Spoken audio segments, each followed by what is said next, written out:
Welcome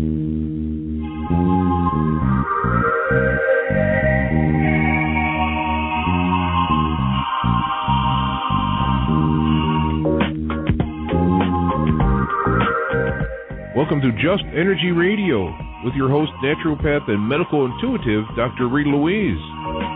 We have learned from Einstein's theory that matter and energy are one. Physicists believe that all systems in nature have their own particular way of vibrating, from the swinging of a pendulum to the waves of the ocean to the light that brightens the sky each day. Each of these oscillates at its own unique rate. The same holds true for every thought, feeling, event, or word we speak. Each has its own frequency or rate of vibration.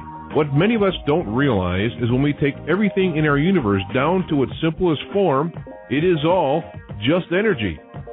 Join Dr. Rita Louise on a journey through time and space where past, present, and future collide. Today, what you believe may be called into question. What we want to know is, who made up the rules? Be brave and step outside the box. We are about to turn our world upside down and venture into the unknown. Hold on. We are departing our own beliefs and entering alternative realms. Enjoy the possibilities.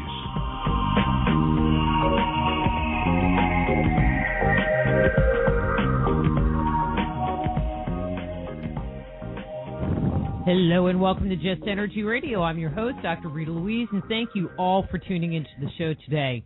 Don't forget, Just Energy Radio is brought to you by SoulHealer.com and the Institute of Applied Energetics. That's AppliedEnergeticsInstitute.com. And please do stop by the JustEnergyRadio.com webpage and sign up for our weekly newsletter. You can be kept informed of all of the exciting guests we have coming on the show. And as you know, we always have exciting guests. Let's see what's going on. I have a bunch of conferences coming up. There is going to be the ASPE, Alliance of Paranormal Studies. Ooh, that's really bad. I don't have that off the top of my head, but ASPE.com. I'll be there along with a number of people that have been on the show, Larry Flaxman, Marie Jones. There's going to be Scotty Roberts, Lloyd Pye, the Star Child guy. A bunch of really great speakers are going to be there. That's being held October 28th through 30th in Taos, New Mexico.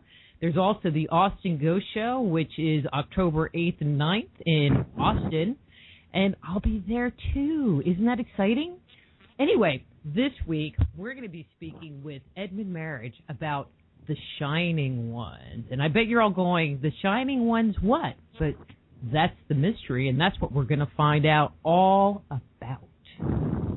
Edmund is the principal of the Patrick Foundation, an independent researcher with a background in business and land management. His Golden Age project, inspired by the work of Christian and Barbara Joy O'Brien, promotes the recovery of past knowledge in order to resolve many of today's problems.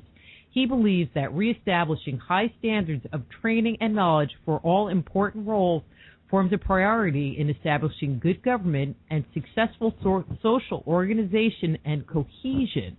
So from the Golden Age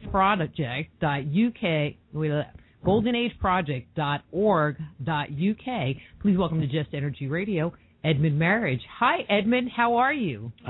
Hi, Rita. I'm fine.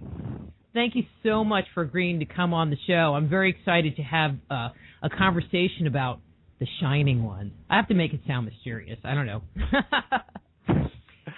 Well, it is mysterious. It is a translation directly of the Elohim, a plural word, the bright or shining ones. And it's as much to me about clever people and people who were part of an advanced civilization.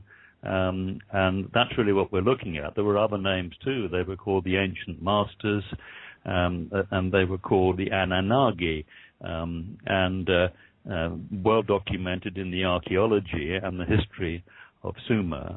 And so we're looking really at some very special people, not people who might be mythical, but people who are doing very practical, sensible things, like giving us brilliant laws, the edicts of Anne and Enlil, and also the Encyclopedia of Astronomy was called Enuma, Anne and Enlil. And the door opens, and we're looking at our brilliant ancestors who delivered civilization and agriculture around about 9,400 at the end of the Younger Dryas, the great Younger Dryas Ice Age, and when all of a sudden the planet began to warm up. So there's a lot there, and we really do find that they are shining examples, and they are the Lords, El meaning a Lord, and we're looking at the archangels, the angels, and the watchers being the culture bearers who took, as I say, civilization and knowledge around the world over a period of 2,000 years. It's really puzzled the agricultural specialists to find that seeds and agricultural technology had spread all around the world within literally 2,000 years, mainly on the higher ground. And that's, along with many other things, which are too many to mention now, give us very good support for the fact that there was already an advanced civilization who were nearly wiped out by global catastrophe, and they, our ancestors, had to start all over again. How did you get interested in the work of Christian and Barbara I cannot talk today. Barbara Joy. Barbara Joy. How did you become involved with their work? Well, Tim O'Brien, as we called him, Christian O'Brien, was an oil exploration geologist who went out to the land of Mesopotamia, to the Abadan refinery, in fact, to work as an exploration geologist for the Anglo-Iranian Oil Company. He eventually married my mother's first cousin, Barbara Joy. And when I first met him, not long after they decided to get married, for both of them it was a second time round, and they've been very happy and successful. But when I met him, I realized he was a very, very brilliant and important and clever man. And I've always felt that I could learn a lot from other clever people rather than trying to work it out for myself. So I knew there was something important going on, but it didn't tumble straight away until much later, when I literally wanted to know where vegetarianism started. You know, where's this business about eating, not eating meat?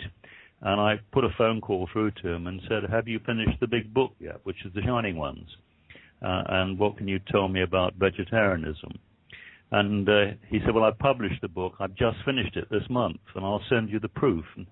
And he sent me the proof, and the issue of vegetarianism went off into the distance. We suddenly found that he'd written the history of the world, if you like. And when I saw it, I was absolutely staggered. And I was living in the Cotswolds in England at the time, where there were a lot of long barrows. And on the property I had, which is called Lee Sows, which means fields that were cleared for sowing, they were walled, and there were ditches for collecting rainwater. And I checked up with the British Museum, and they said, "Oh yes, the Cotswold long barrows are about 4,000 BC.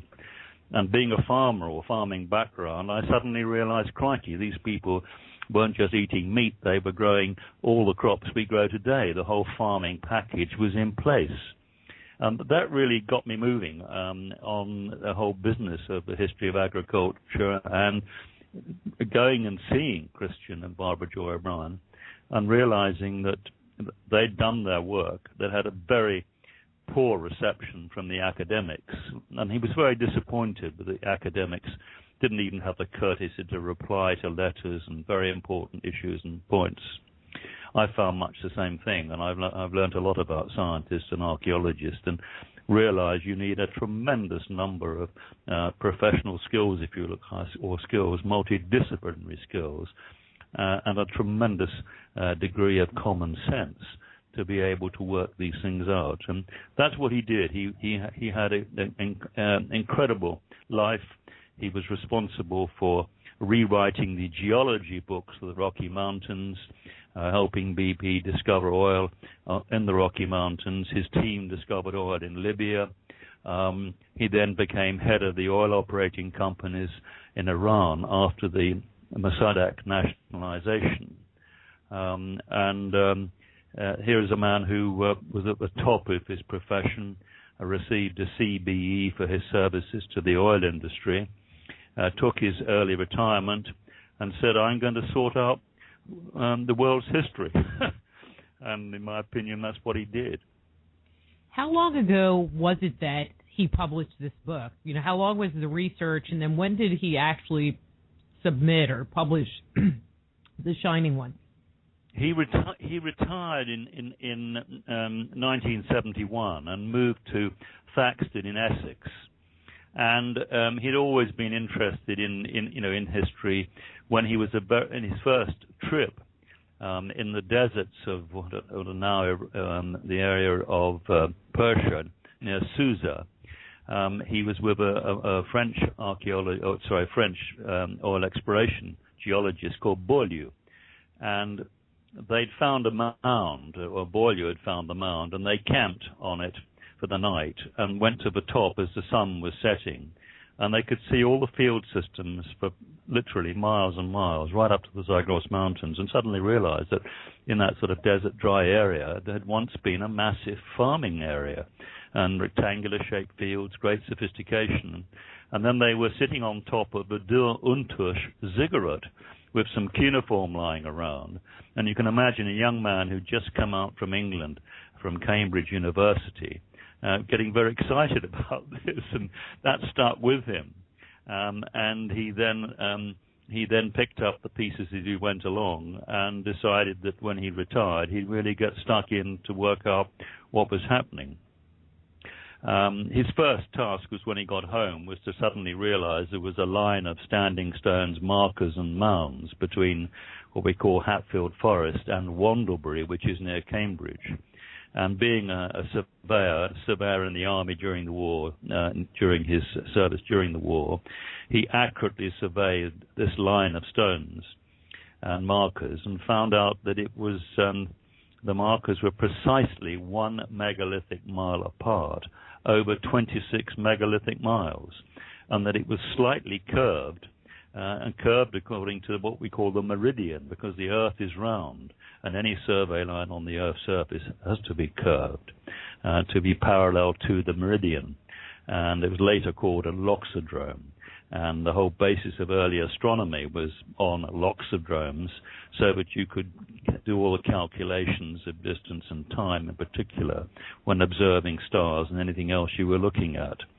So what hit him between the eyes then was, wow, in 2,500 BC, we had very clever people in rural Essex and Cambridgeshire being able to know that the Earth was round, and not only that, but to know the exact dimensions of the Earth in order to construct this line, which he called Line A, the Line A, Hatfield Forest to Wandlebury Loxodrome.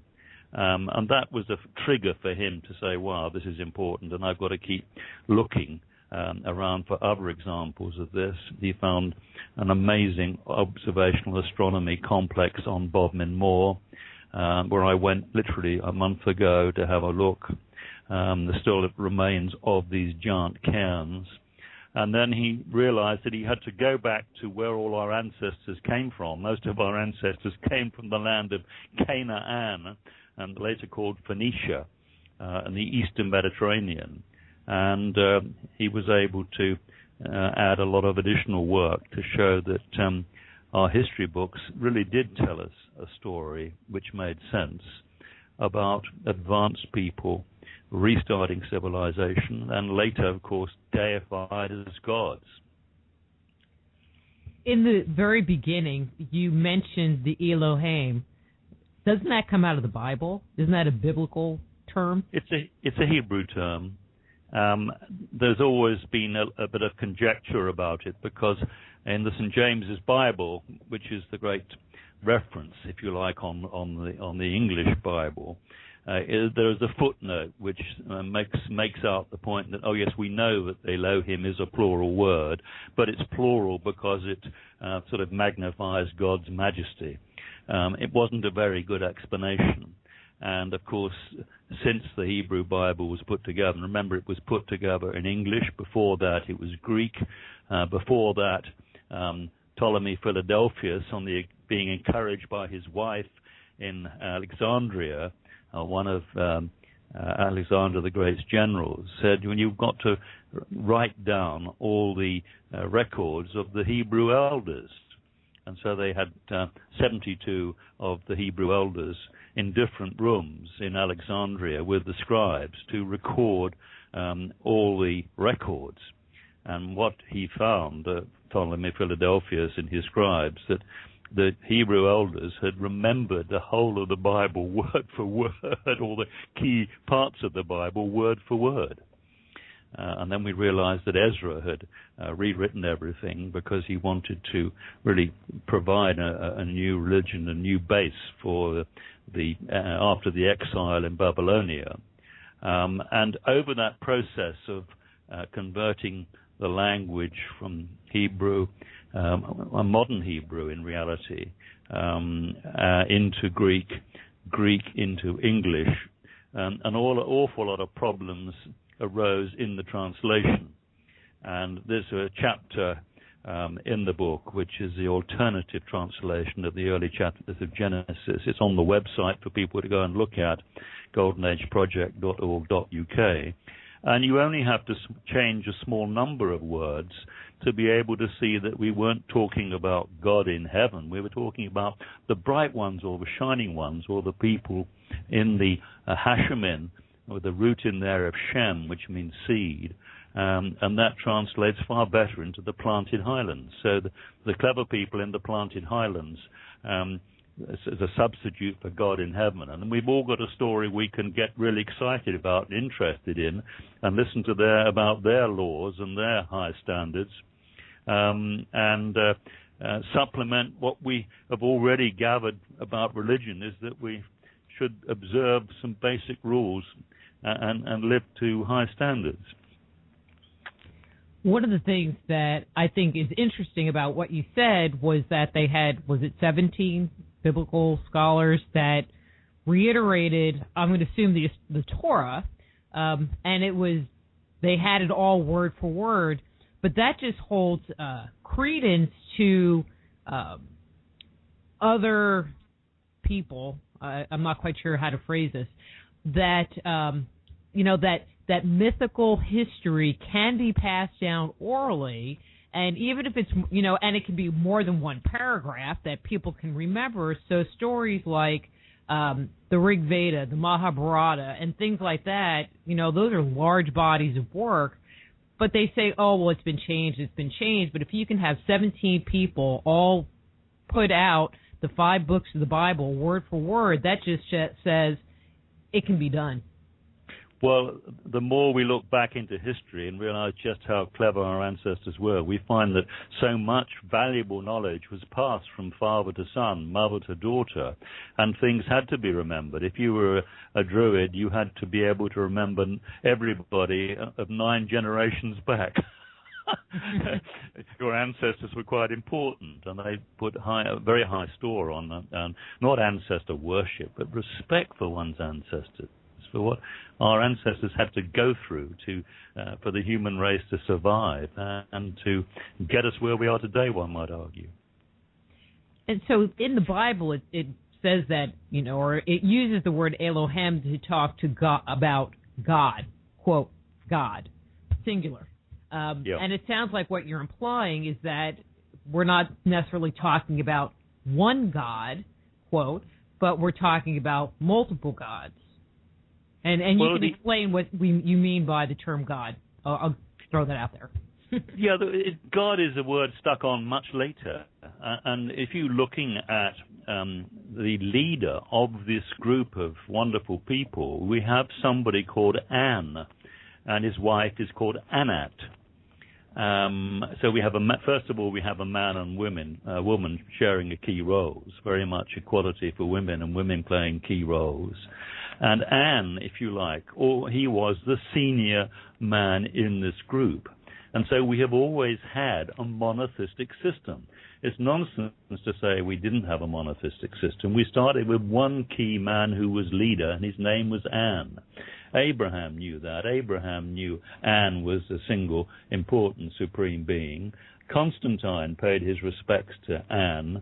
And An and the family following on from An, the respects were paid to them at places like Baalbek, until quite recently in historical terms.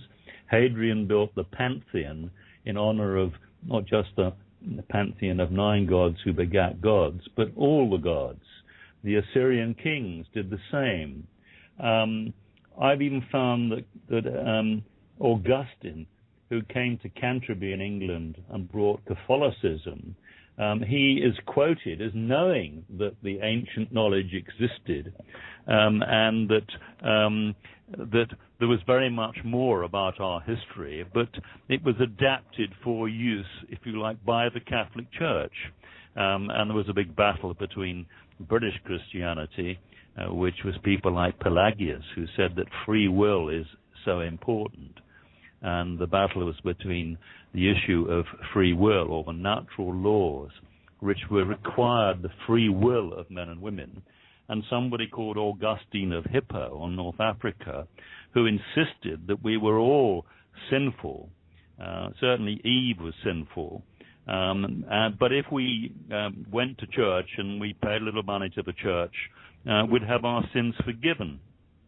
So there was a major battle with religion between what I call the British Church and the Church of Rome, and that opens up all sorts of really interesting links, which perhaps we shouldn't deal with here because it very much tied in with the knowledge gained from the Path of Light, which is a translation of the Bruce and Askew codices, said to be Gnostic documents, but they're source documents recorded and witnessed by Matthew, Philip, and Thomas, 3 of the most important of Jesus' disciples. But that's for another time, I think. Okay. But what we really find is that our British Christianity, everything has evolved from this extraordinary group of people in southern Lebanon.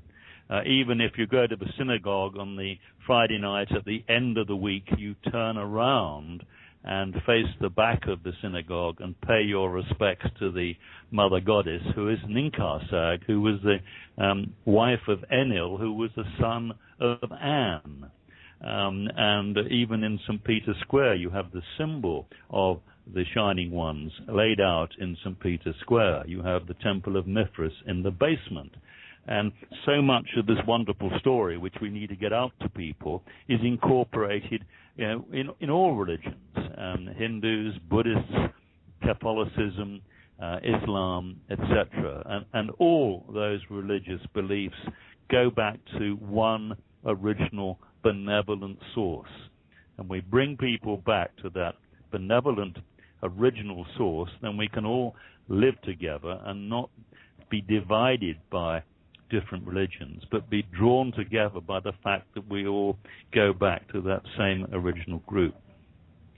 I've heard, the term Shining Ones used to refer to the Annunaki, but I've also heard Indira, the Indian god, being referred to, not using that as a title, but talking about him descriptively, that his skin shone or his eyes shined. Were shiny, But I've heard that in talking about other gods of mythology, and I'll just put that in quotes, that same expression. So are we really talking about either different names of the same group you're talking about? Or yeah, I went to a Hindu chanting session 2 weeks ago, and I was amazed that some of the chants which come down from the Bronze Age times are to the Shining Ones. Kali, for example, is another name for Ninkasag. Buddha says, follow the Shining Ones, and it was the effect that they set the good example. All the senior Vedas gods are Shining Ones.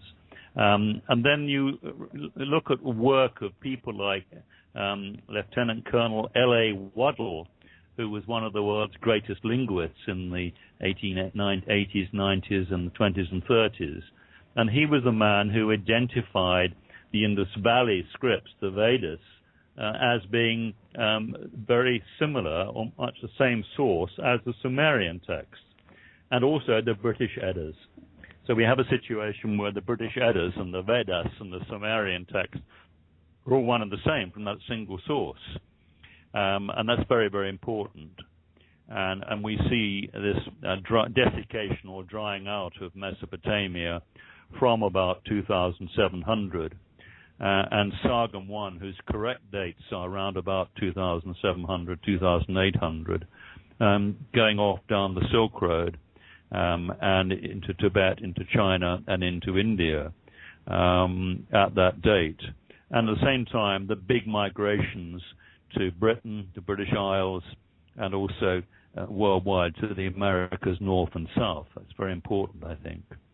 And tying in with that, of course, now is the realization that we have the canal builders, the ancient canal builders on the east coast of the of North America, doing remarkable things when the sea level was a little lower, starting around about 6000 BC. So we've got an awful lot of fantastic history now being uncovered, which all ties this big story in together, and that's good.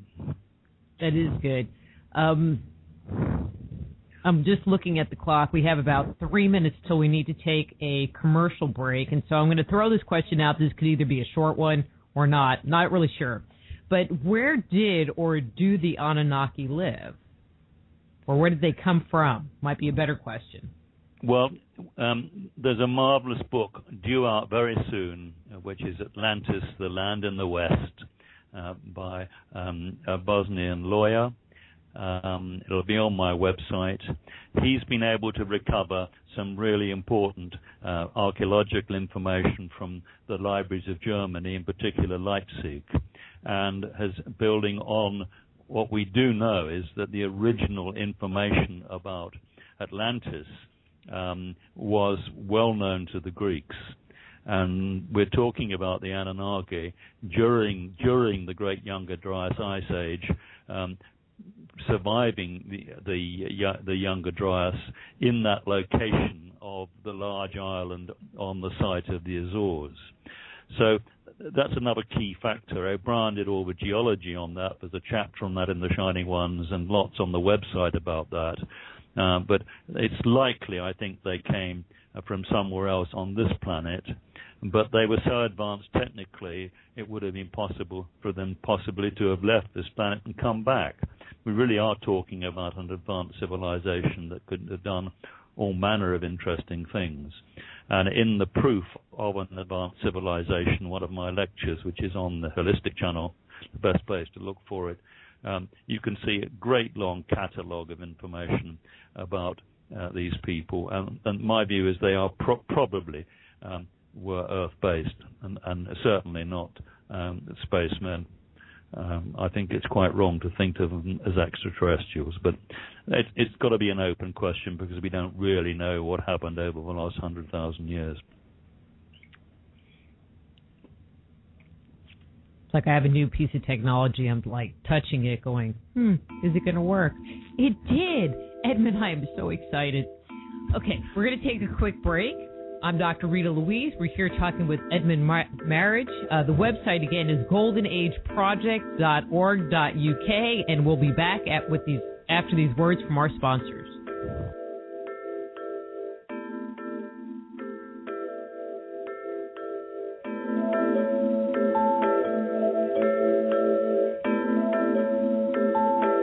Just Energy Radio with your host, Dr. Rita Louise, will return right after these messages.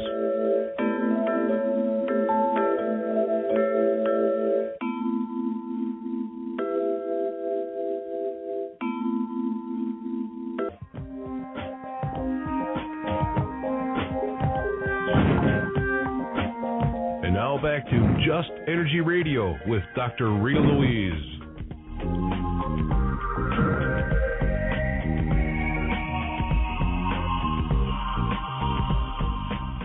Hello and welcome back to Just Energy Radio. I'm Dr. Rita Louise, and we're here talking to Edmund Marriage about the book, The Shining Ones. And Edmund, I have to tell you, when I saw the book on the webpage, I was thinking it was a paperback, maybe a hardback book. This thing is huge. So if you're looking at it and you're thinking about buying it and you go, God, that's kind of expensive for a book. No, it is like 4 books in one cover. It's huge and it's packed. like literally packed with information. It's a must-have in my library, but you guys all know my taste on this show. Edmund, you were starting to talk about the Shining Ones, and they're living on Atlantis, which opened up a number of different questions for me. One of the other things that you said was that they existed before the Young Dryas Ice Age, but when did their civilization prosper? I mean, we know from more contemporary archaeological evidence that agriculture started somewhere between 9 and 6,000 BC. And so if these guys were before the Ice Age, how far back are we talking about?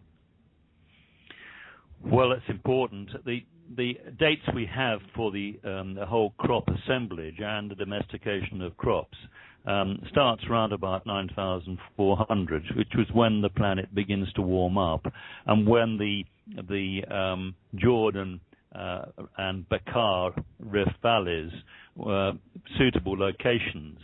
If you can visualize the sun or the planet warming up from the equator, that area of southern Lebanon and the Jordan Valley was what we call a glacial refuge. And around that valley and into the Bekaa, we find the very earliest evidence of domesticated animals and seeds, barley and wheat. It took another 800 years before the area north of Damascus and Anatolia to warm up to allow farming there. So the idea that farming started any further north than Damascus is pretty well disposed of now by our modern knowledge. The other important point is your own American researchers, Richard Firestone in particular, with the cycle of cosmic catastrophe. What we're identifying, and many other scientists too, is that there was a very unstable period in the Earth's climate, and this is shown by the temperature variations which we can pick up from a number of different types of analysis, principally ice cores. And we had a very, very unstable, rapid swings of temperature from about 9,000,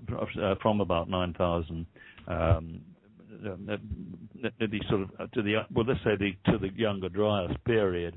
The big catastrophe was 10,850, and the belief is that that was the tail end of debris from a supernova explosion, which took place about 200 light years away. So one side of the Earth in the region of Australia was flashed, if you like, by that supernova explosion, and you get the extinction of the giant kangaroo, for example, and many of the large animals at about 39,000 BC. Then you get a secondary issues. But from that particular time right the way through to the 10,850, very violent swings in temperature. And there's a paper on the website which many people feel that agriculture simply wasn't possible between 39,000 BC and 9,400 BC. So just how they lived on the island on the site of the Azores is a question mark. Although the conditions may well have been, and we know this from coral records, and we can work out what the ocean temperatures were in the region of the Azores, and they're surprisingly warm over that Great Younger Dryas Ice Age period. Now, the Great Younger Dryas Ice Age was something between 35 and 40% of the planet was frozen, like snowball Earth. But the area around the Azores warmed by a Gulf Stream that hadn't got across to northern Europe, but certainly was a nice warm current coming up from the equator, did give the kind of conditions that may have made it possible for agriculture to be conducted in the area of the Azores. But this is really something which one day I think we may find out. But at the moment it's speculation, it's ideas. We have a lot of technical information on temperatures and coral. The other for people who like really exciting stories, If you think maybe that our atmosphere, the atmosphere of this planet, Earth, was very severely disrupted, and fair-haired people, like the Shining Ones, had to wear sunblock, refulgent sunblock, that would have made them very shining. And Enoch describes them in great detail and says that I was very frightened because they were very tall and very shining skins, etc., etc. But they gave him a good wash and a scrub and changed his clothes and anointed him with this oil, which smelt like myrrh. And he said, and I looked just like one of them, and all my fear and trembling left me. So it may be, and probably was, that they were very similar to us in many ways, and that they were wearing something like that Shane Warne wears when he plays cricket in Australia over his nose, which is a sunblock. And that would have protected these sensitive skins at a time when the Earth's atmosphere had been very severely disrupted. And it may be that Mars lost a large chunk of atmosphere at the same time. It would seem logical that the Earth lost atmosphere during that great catastrophe, 10,850, that something was going on Mars. And we do have a limited atmosphere on Mars. We have so much evidence of water, scarring from what is now believed to be massive lightning discharges. Thunderbolt's website, very, very important and interesting. And I was particularly interested in MarsAnomaly.com, where if you look into the Hale crater on Mars and enlarge it and look at it closely, it looks very like remains of human occupation. But that has to be proved one way or the other. And maybe people can go and have a close look and tell us what it actually is. But it looks very much like it. And I've got that on the lecture I gave at Megalithomania here in England, which is Learning from History Part 6. So all exciting things. We have also the issues about everybody on the planet, whatever color, creed, or race, have a common male at about 55,000 BC, and that shows up on the M158 Y chromosome marker. But of course, we have more complex DNA on the female side, and the female mitochondrial DNA tells us that the female branch goes back maybe to 150, 200,000 years BC. We're also told that the Y chromosome is fused on a human being, which is something we don't understand how that can be done, because it would seem it can only be done from outside. But those are accepted facts from the genetic establishment, and surely we're going to learn much more in the next 10, 20 years about that kind of subject. So watch the space. I mean, I think it's interesting, your comment about the Y chromosome being fused, and they don't know how that happened. And earlier you were talking about agriculture, and I had found this article, and I just happened to have saved it. And while you were talking about it, I'm like, where is it? And I'm digging through this pile on my desk. And the article is titled, Ancient Genetic Tricks Shape Up Wheat. And scientists are puzzled because, as they say, around 30,000 years ago, and again at 9,000 years ago, there were changes, like big changes, that were made to wheat that are not consistent with normal cross-pollination, because they were two different species of wheat that somehow, miraculously, became one kind of wheat, and it became a whole new species unto itself. But anyway, that was just a comment. Well, let me ask a question. Okay, you talked about the Shining Ones and how Enoch went and visited them, but they didn't look like us. And so, okay, well, they have this sunscreen on. I can live with that. But you also said that they were very tall. So when we talk about the Shining Ones, are we talking about humans? Are we talking about, and you said they came from Earth, and so we're just going to leave it there, another race of humanoid beings that are on Earth but aren't necessarily human? What are we talking about here? Well, I think hopefully one day we'll find out. But the key point about height is that the arrival of Cro-Magnon man about 50,000 BC ties in with this M158 marker. And so maybe we're looking for something special going on with the arrival of Cro-Magnon, who's quite distinct from the other species in the eastern areas of Europe as opposed to the west coasts of Europe. And there is, when we look at all our ancestors, there aren't many cardboard boxes full of bones to be able to work out what happened. And that's, people are doing that. But from the records are that there were a lot of very tall people around, and we had a Roman emperor, Maximus, who was 9 feet tall and physically fit and able to take on everybody. So we have a very good record, physical record of very tall people in the past 8,000 years. Gilgamesh appears to be very tall. We've got a whole raft of excavated skeletons, which are very large. They can't all be forgeries. A difficult thing to forge. And so, but there's a clue here, which when you're a detective looking for clues, the interesting thing is that when we put fish into a tank and up the pressure, up the atmospheres in the tank, we find that they grow twice the normal size and live twice as long.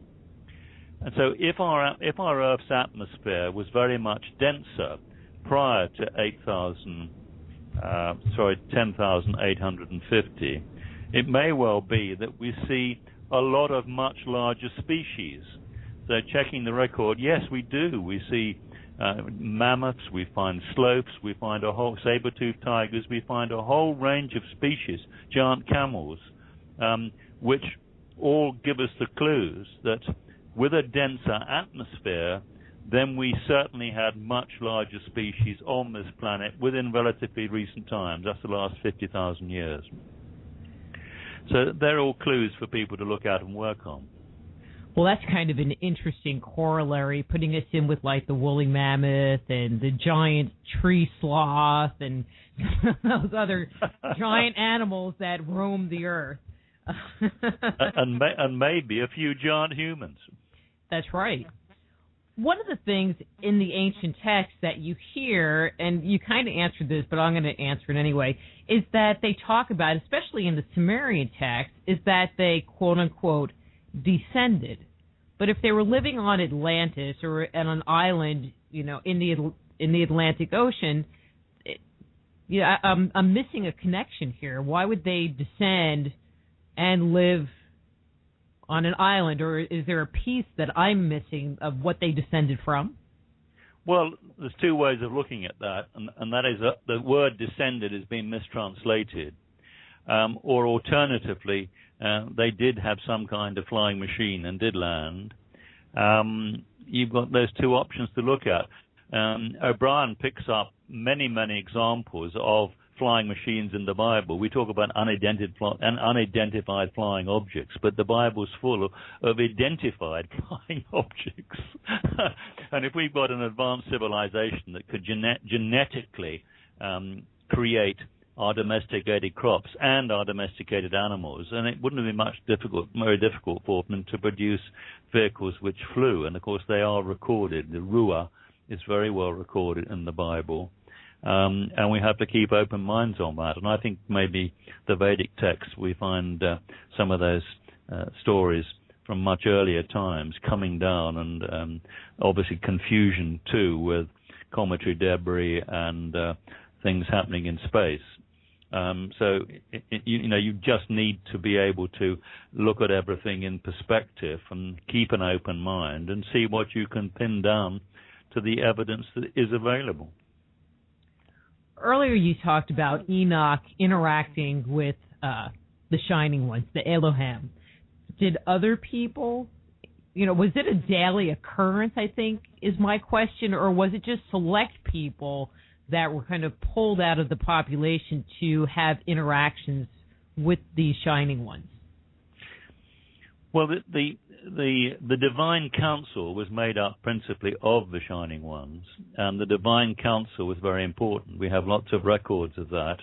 I believe that the first divine council was at Karsag, in Enlil's great house, the Iker mountain house, Hersag, above the Rashaya Basin where the Garden of Eden was, and that's just below Mount Hermon. And then the divine council moved to Baalbek, and you seem to have the meetings of the gods or the divine council at the head of the two rivers.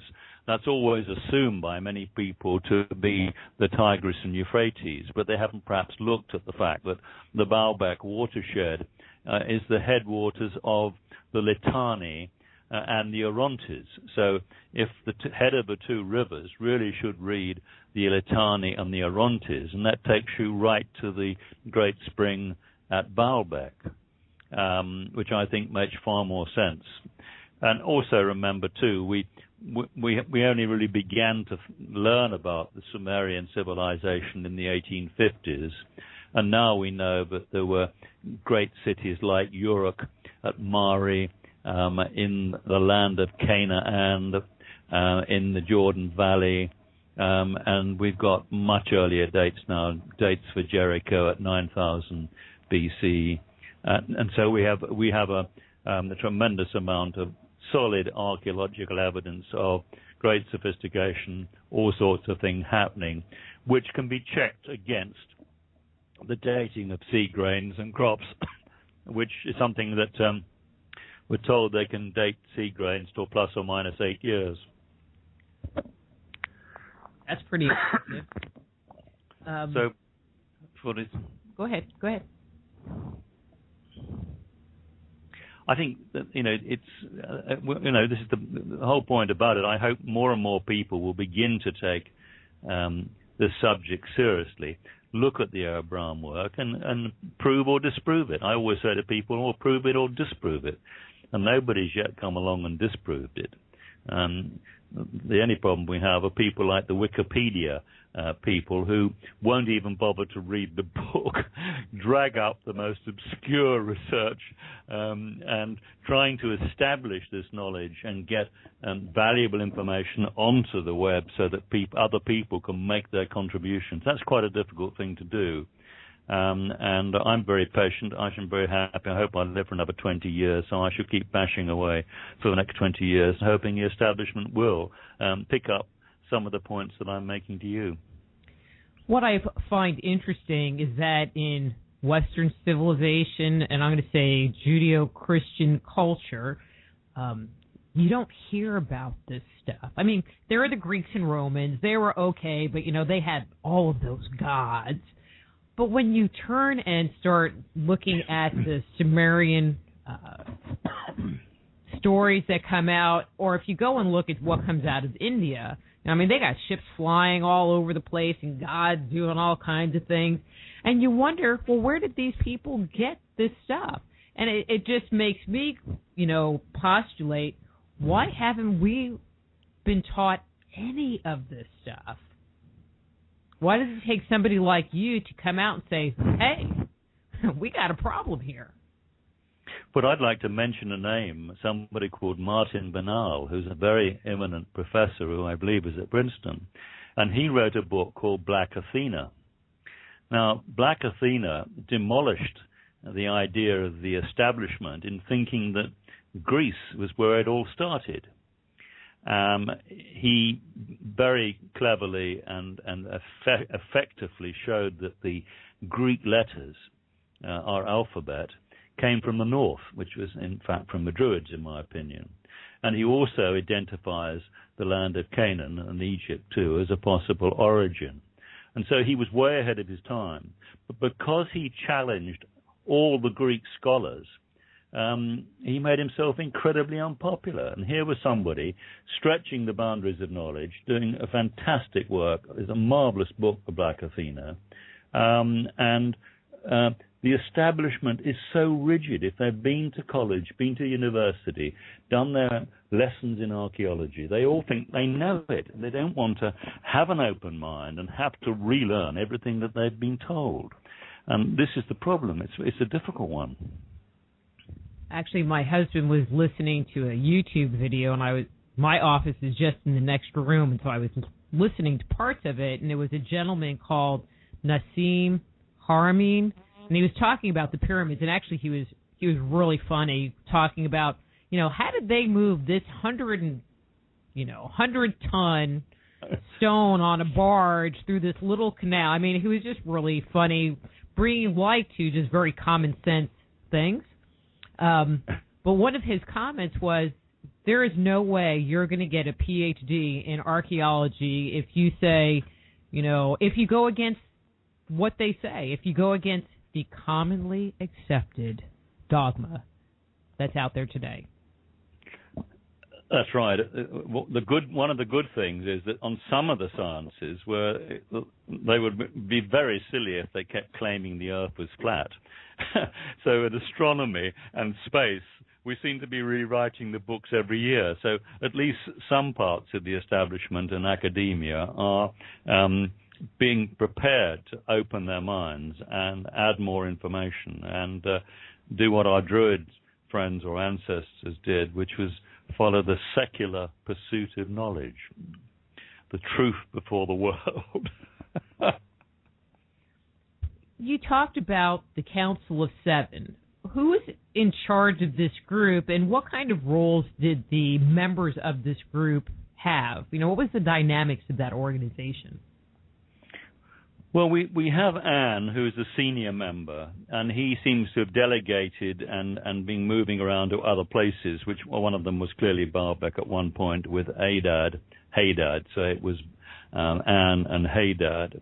And there was one of the Sumerian cities, I think it was Asa, which was dedicated to those two. But that left Enlil and Enki and Ninkarsag. And so it was the seven archangels plus Enlil. And Enlil became a name for God. And Enlil was a title.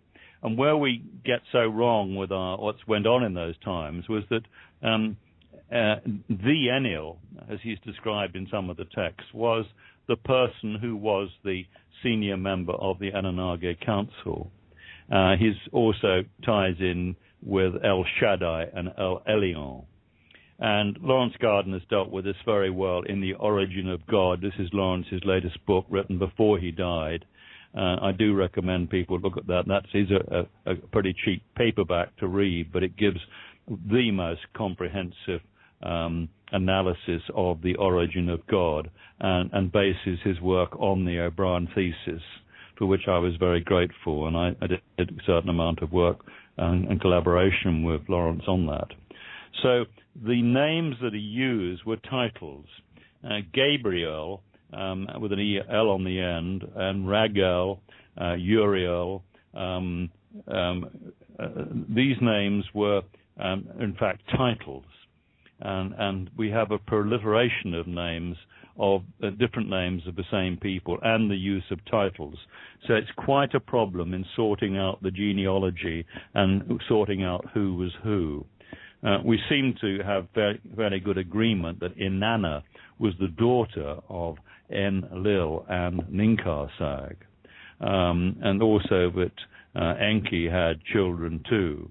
And in the much later city-states, you find those city-states were dedicated to one or more of the various gods, out of respect for them. They weren't as though they were living there, although the concept of God in the temple and a place for the Anunnaki at the top of the temple was talked about. But I think these were more symbolic than and dedications, and great respect by people who recognized just what their ancestor has done for them. But I think you might be scaring some people. You're saying that the archangels, like God's little helper people, were really these Anunnaki? Exactly. I don't know. Anage were really the people of the god An, the Tuatha-Danann, the people of the god An. And the Hebrew translation is archangels. Angel translates as Engeli, which is Lord of a cultivation, which was a key part of the work they did. And so angels were lords of the cultivation. It's just that we deified these people in their absence, and it's got out of hand, you might argue. That, okay, the angels have wings. Well, Enoch describes 2 angels, very tall angels, visiting him and taking him up to Mount Hermon, and says that they had feathers, wearing feathers with the appearance of wings.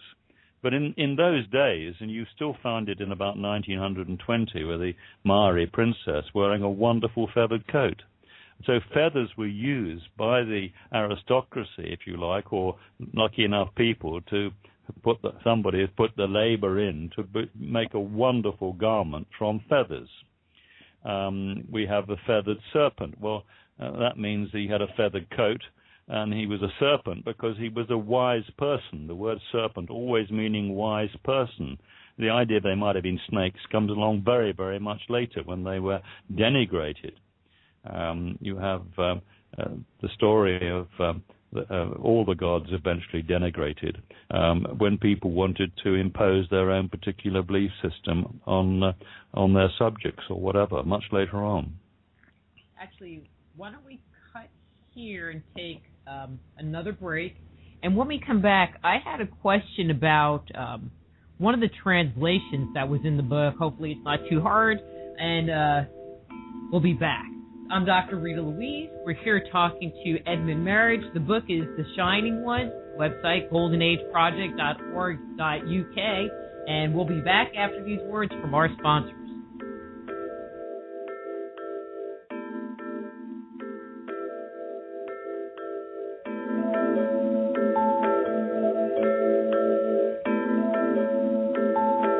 Just Energy Radio with your host, Dr. Rita Louise, will return right after these messages.